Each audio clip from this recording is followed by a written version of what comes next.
पथरीली चट्टानों पर खतरनाक अंदाज में लटकते हुए यह ताबूत अपने अंदर एक गुमनाम कबीले के कई राज छुपाए बैठे हैं। चाइना की दूर दराज पहाड़ियों में ऐसा हैरान करने वाला मंजर देखकर ऐसा प्रतीत होता है कि शायद यह कोई ग्रेवयार्ड है, एक ऐसा ग्रेवयार्ड जिसको वर्टिकली बनाया गया था। लेकिन सबसे बड़ा सवाल ये है कि आखिर ऐसा क्यों किया गया था। चाइना की सिचुआन और यूनान में ऐसा मंजर किसी एक चट्टान पर नहीं, बल्कि यहाँ कई छोटी बड़ी चट्टानें हैं जिस पर यह हैरत अंगेज मंजर देखा जाता है। कई ताबूत 100 फीट तो कई 450 फीट तक की ऊंचाई पर भी देखे जा चुके हैं। अभी तक चाइना में टोटल ऐसे 131 लटके हुए ताबूत पाए गए हैं, जिनमें से कुछ तो ऐसे हैं जो करीब 3000 साल से भी ज्यादा पुराने हैं। लाइमस्टोन की चट्टानों पर इतनी ऊंचाई पर चढ़ना या वहां ताबूत के लिए लकड़ी के फट्टे गाड़ना और फिर कई 100 किलो वजनी ताबूत को ऊपर लेकर जाना एक ऐसा काम है जो शायद आज के मॉडर्न इक्विपमेंट की मदद से भी करना काफी मुश्किल भरा है। तो आखिर यह काम हजारों साल पहले किसी ने कैसे अंजाम दिया होगा। इसमें भी सबसे इम्पोर्टेंट यह जानना है कि ऐसा किया ही क्यों गया था। क्या उनके पास जमीन खत्म हो गई थी या यहाँ के लोग रहते ही पहाड़ों के अंदर थे। कौन थे वह लोग और ऐसा क्या हुआ था कि आज इस ट्राइब का कोई भी अता पता नहीं है। यहाँ के लोगों का मानना है कि ये लोग लेजेंड थे जिनके पास उड़ने की ताकत मौजूद थी, पर क्या यह हकीकत है या सिर्फ एक फसाना। 3000 साल पहले चाइना के सिचुआन और यूनान प्रांत में बो नाम का एक कबीला रहता था।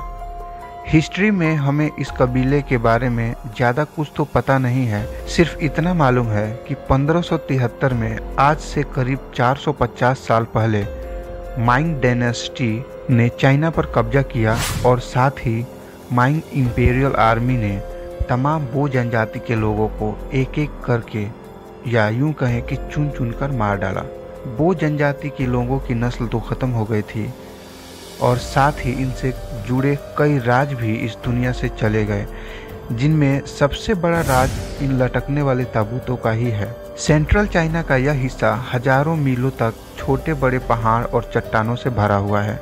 इनमें से ज़्यादातर चट्टानें काफ़ी रहस्यमयी हैं, जहां आज तक कोई नहीं जा पाया। कुछ चट्टानें जो आबादी से करीब हैं वहां ताबूत देखे जा सकते हैं, लेकिन उन तक पहुंचना फिर भी बहुत मुश्किल है, क्योंकि यह चट्टानें आम चट्टानें तो बिल्कुल भी नहीं है। यह चट्टानें पथरीली, नुकीली और बिल्कुल सीधा सपाट चट्टानें हैं। कई ताबूत जो चट्टानों पर दूर से ही नजर आ जाते हैं। रिसर्चर्स ने मिलने वाले ताबूतों का सैंपल लिया तो मालूम पड़ा इनमें से सबसे पुराना 3000 साल पहले बनाया गया था। ये सबूत काफ़ी हैं हमें यह बताने के लिए कि बो जनजाति के लोग 3000 साल पहले भी यहाँ रहा करते थे। एस्टीमेट लगाया गया है कि इस प्रांत में मौजूद हजारों ताबूत छुपे हो सकते हैं। जाहिर है कि जो कबीला इतना पुराना हो उसके सिर्फ 131 ताबूत ही कैसे हो सकते हैं। इस ताबूत की खास बात यह है कि इनको लकड़ी के सिंगल पीस से बनाया गया था। एक्सपर्ट का मानना है कि उस दौर में अगर कोई टूल था तो वो था कुल्हाड़ी। इसका मतलब ये है कि वो कबीले के लोग सिर्फ कुल्हाड़ी की मदद से इतने बड़े पेड़ के तने का अंदरूनी हिस्सा काटकर उसे ताबूत का रूप दिया करते थे। चाइना एक्सप्लोरेशन और रिसर्च सोसाइटी की तरफ से एक कैंपेन अरेंज की गई, जिससे दुनिया भर के आर्कियोलॉजिस्ट रिसर्चर्स ने छुपे हुए इन लटके हुए ताबूतों को ढूंढने का फैसला किया ताकि इस रहस्य को सुलझाया जा सके। प्रांत यूनान में एक चट्टान पर 6 ताबूत लटके हुए थे। रिसर्चर्स ने इन तक पहुंचने का प्लान बनाया। ताबूत तक सीधा पहुंचना तो बिल्कुल ही मुश्किल था। ताबूत तक सीधा पहुंचना एक्सपीरियंस क्लाइंबर्स के लिए भी काफ़ी मुश्किल भरा था। इस वजह से क्लाइफ दूसरे रास्ते से चढ़कर रस्सियों की मदद से क्लाइंबर्स को नीचे सीधा उन 6 ताबूत के पास उतारा गया। ये ताबूत बहुत ही बुरे हाल में थे, जिनको लकड़ी के जिन तनों की सपोर्ट पर रखा गया था वह भी बिल्कुल गल चुका था और किसी भी वक्त टूट सकती थी। क्लाइंबर्स को इन ताबूत के अंदर जो कुछ भी मिला उसने इस रहस्य को सुलझाने के बजाय और उलझा दिया। इनमें मौजूद हड्डियों पर रिसर्च की गई तो मालूम पड़ा कि यह ताबूत में 1 से ज्यादा इंसान की हड्डियां मौजूद थी। इनके अलावा इन हड्डियों पर मिट्टी भी चिपकी हुई थी। पहले तो यह सोचा गया बारिश की पानी से चट्टानों की मिट्टी ताबूत के अंदर अपना रास्ता बनाकर चली गई होगी, लेकिन बाद में यह पता चला कि बो जनजाति के लोग असल में मुर्दों को मिट्टी में दफन करते थे और बाद में जब बॉडी गल जाती थी फिर उनको निकालकर ताबूत में रखा जाता था और ढांचे को ताबूत में डालकर खाली हिस्से में रेत भर दिया जाता था, शायद इसलिए ताकि ताबूत को चढ़ाते वक्त अंदर मौजूद हड्डियां हिल न सके। इस रेत की वजह से यह ताबूत करीब 250 किलो वजनी हो जाता था। तो अब सवाल यह है कि जिन चट्टानों पर अकेले इंसान का चढ़ना भी नामुमकिन है, वहां इतने वजनी ताबूत को कैसे ले जाया गया होगा।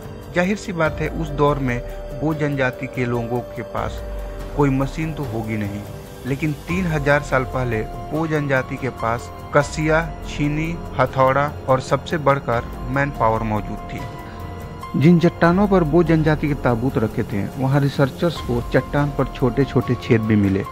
यह छेद किसी सूरत में नेचुरल नहीं लग रहे थे, बल्कि इनको किसी ने छीनी या हथौड़ी की मदद से बनाया गया था। ऐसा प्रतीत होता है कि इन छेदों का जरूर इन ताबूतों से कोई न कोई कनेक्शन है। शायद वे लोग इनमें बांस के डंडे डालकर ऊपर चढ़ने के लिए एक सपोर्ट बनाते थे। इस रहस्य को सुलझाने के लिए एक एक्सपेरिमेंट करने की जरूरत थी। साल 2003 में डिस्कवरी चैनल के एक टीम ने ये एक्सपेरिमेंट करने का फैसला किया। उन्होंने बो जनजाति के लोगों के जैसा ही ताबूत बनाया। उसके बाद चट्टान में छेद करके उसमें बांस का डंडा फंसाया, जिस पर एक आदमी आसानी से खड़ा हो सकता था। इसी तरीके से 5 से 6 फीट की दूरी पर चट्टान में छेद किए गए और उनमें डंडे गाड़े गए। उसमें बांस के डंडे एक तरफ से स्टेप्स थे जो चट्टान पर ऊपर चढ़ने के काम आते थे। जिस ऊंचाई पर ताबूत को रखा जाना था वहां एक डंडे को पुली के तौर पे इस्तेमाल किया गया था। आजकल के मॉडर्न पुली में तो वॉल बेयरिंग होती है, जिससे रस्सी को गोल घूमने में आसानी होती है। रस्सी को इस देसी पुली से गुजारकर ताबूत को दूसरी तरफ से ऊपर भेजा गया था, क्योंकि पुली की मौजूदगी में 50% लोड कम हो जाता है। इसी प्रकार वर्कर ने बड़ी आसानी से ताबूत को 300 फीट तक की ऊंचाई पर पहुंचा दिया। ऊपर मौजूद वर्कर का दूसरा ग्रुप भी मौजूद था,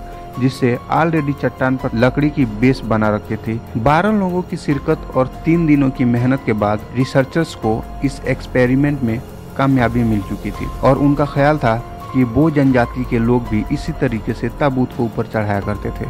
मिलने वाले कई ताबूत के अंदर फाइन लाइनेन से बना कपड़े भी मिले। इस रिसर्च के दौरान एक्सपर्ट्स को बो जनजाति से जुड़ा बहुत ही मजेदार सबूत मिला।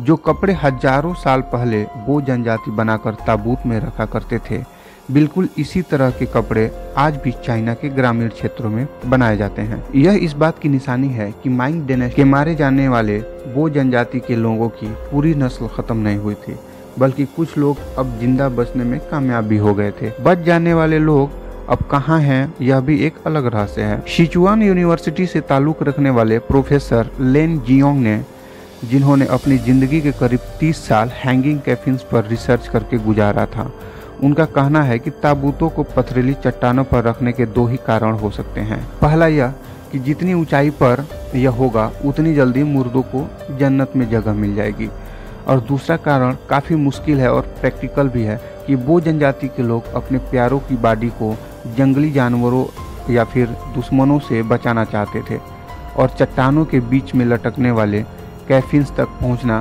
करीब किसी के लिए भी नामुमकिन था। उम्मीद है आपको हमारी ये वीडियो जरूर पसंद आई होगी। तो आप भी हमारी YouTube फैमिली का हिस्सा बनिए और जुड़िए हमसे। चैनल को सब्सक्राइब करके बेल आइकन जरूर दबा दीजिए। ये वीडियो आपको कैसी लगी कमेंट बॉक्स में अपनी राय जरूर रखें। जल्द ही मिलते हैं अगले वीडियो।